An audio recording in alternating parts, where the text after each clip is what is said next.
Most of the people we've spoken to have identified the foul interventions and the events that immediately followed as being the point that really decided our fate in relation to where we are now. I'd probably agree. Although all of history is causation, of course. Events don't happen in isolation.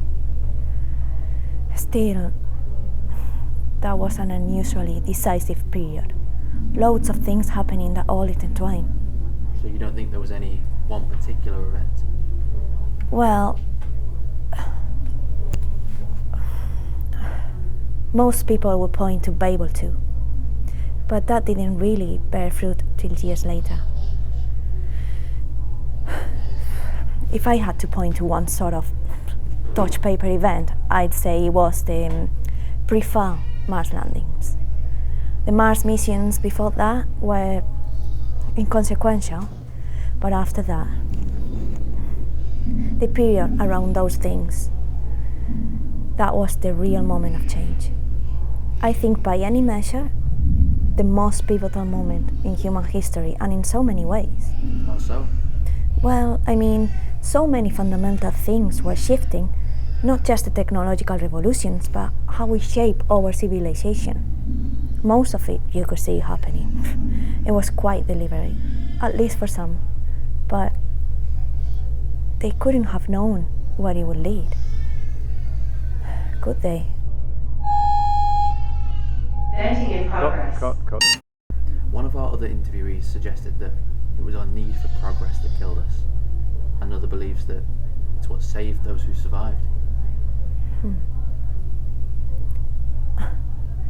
I can understand their points of view, of course. But history isn't quite so black and white. Throughout that period, there were so many competing forces with different agendas, and as I say, such a wide range of concerns. Political, technological, ecological, corporate.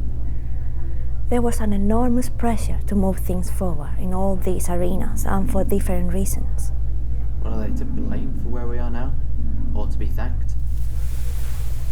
Oh, Okay, Sorry, can we get that? Sorry about that. Where were we? it's okay. The last question. The people you were mentioning surrounding the events in question, are they to blame for where we are? Or to be thanked? Again, that's an oversimplification. Humanity is too diverse, too individualized to put everyone together in a box like that. I mean, the fact that your other interviewees cannot agree on this one point is evidence of this. We know that on the whole, the world at that time looked on in hope at all these amazing new technologies, the achievements, the sudden political will, and all that competition driving things forward. And the idea of becoming an interplanetary species. So you think there was a lack of scrutiny on those who were doing these things? Well, yeah.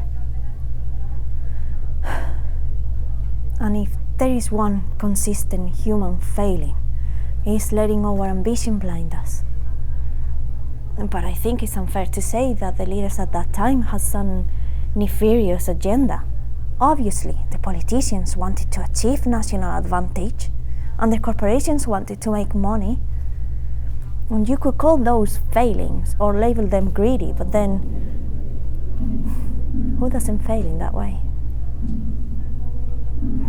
I suppose they genuinely thought this was progress, and it was.